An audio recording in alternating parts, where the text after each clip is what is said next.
طارق مجھے یہ بتائیے گا کہ ابھی تھوڑی دیر پہلے خبریں بھی آ رہی تھیں اور کچھ پتا چلا پی ڈی ایم کے اجلاس میں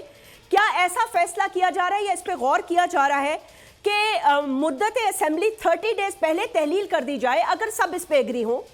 کیونکہ اس سے کہتے ہیں 30 دن اور مزید مل جائیں گے الیکشن کیمپین کے لیے. کیا یہ ممکن ہے؟ کیا اس پہ غور و فکر ہو رہا ہے؟ دیکھیے ایسی کوئی بات جسٹنگ براہ راست تو زیر غور نہیں ہے، لیکن اگر اسمبلی وقت سے پہلے اس لیے تحلیل کی جائے کہ آپ کو 30 دن کی مہلت مزید ملے کیمپین کے لیے، وہ پھر 30 دن پہلے اگر آپ ڈیزالو کریں گے تو مطلب تو وہی ہوا، یعنی جس دن آپ نے اسمبلی ڈیزالو کی الٹیمیٹلی اس کے 90 دن کے بعد انتخابات، اور اگر آپ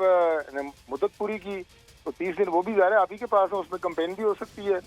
اور 60 دن اور تو پھر بھی 90 دن بنتے ہیں. ایسی کوئی تجویز جو ہے وہ سنجیدگی سے زیر غور نہیں ہے. میرا خیال ہے کہ یہ صرف چمگوئیاں ہی ہیں جو دائیں بائیں میں بھی سن رہا ہوں، لیکن گورنمنٹ کے حلقوں میں ایسی کوئی بات کوئی سنجیدہ ایسی سوچ نہیں ہے. ایسی کوئی سوچ نہیں ہے. اچھا طارق یہ بتائیے گا کہ ظاہر سی بات ہے،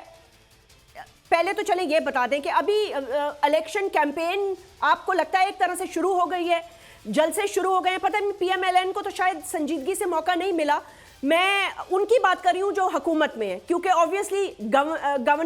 گورننس آف دا ڈے ان کو سنبھالنی ہے، لیکن آپ کی کیمپین مریم نواز صاحبہ چلاتی رہی ہیں، چلا بھی رہی ہیں، کوشش بھی کر رہی ہیں پوری طریقے سے. لیکن ایک کمی ہے آپ لوگوں کی پارٹی میں نواز شریف صاحب کی واپسی کے حوالے سے اب بتائیے گا، کیونکہ کہا یہ جا رہا ہے کہ کل جو یہ پاس ہوا ہے بل، اس سے صرف ان کو اور شاید جہانگیر ترین صاحب کو فائدہ ہوگا، اور آنے والے انتخابات کے لیے یہی دونوں جو ہیں انہی کے لیے راہ ہموار کرنے کے لیے یہ بل منظور کیا گیا ہے 5 سال کی پابندی کا.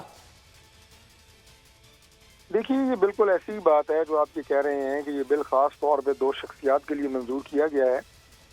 کہ میں اگر یا کوئی بھی شخص اگر حکومت میں ہو اور وہ کوئی ایسا راستہ جو اس کے گھر کو آ رہا ہو اسے بہتر بنا رہا ہو یا بنوا رہا ہو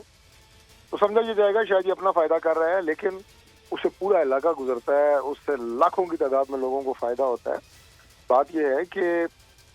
اس سے پہلے بھی کچھ ایسے قوانین تھے جو منسوخ کیے گئے کہ وہ مخصوص شخصیت کے لیے ہیں. تو میں یہ کہوں گا کہ جب آپ کے آئین میں یہ بات درج نہیں ہے نااہلی کی مدت کیسی ہے، تو بہرحال آپ نے اس کو اس ایشو کو اپنے ریزالو تو کرنا تھا، اور آج نہیں تو کل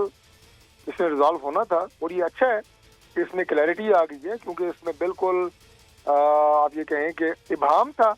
اور یہ بات کلیئر نہیں تھی کہ جب بھی کسی کو نااہل کیا جائے گا تو وہ کتنے عرصے کے لیے ہوگا. اب اس سے اگر میاں نواز شریف صاحب کو فائدہ ہوتا ہے، جہانگیر ترین صاحب کو فائدہ ہوتا ہے، تو اور بھی بہت سارے لوگوں کو فائدہ ہوگا. یہ صرف ایسا نہیں ہے کہ ان کے لیے پرسن اسپیسیفک لا بنایا گیا ہے. اچھا لیکن طارق فضل چودھری صاحب آپ کو یہ تو پتا ہے نا کہ یہ تو سب کو پتا ہے کہ 2017-18 میں ایک چلتی حکومت 2/3 اکثریت، پھر پاناما لیکس، پھر اس کے بعد جے آئی ٹی، پھر اس کے بعد ایک 2/3 میجورٹی سے الیکٹڈ پرائم منسٹر گھر گئے،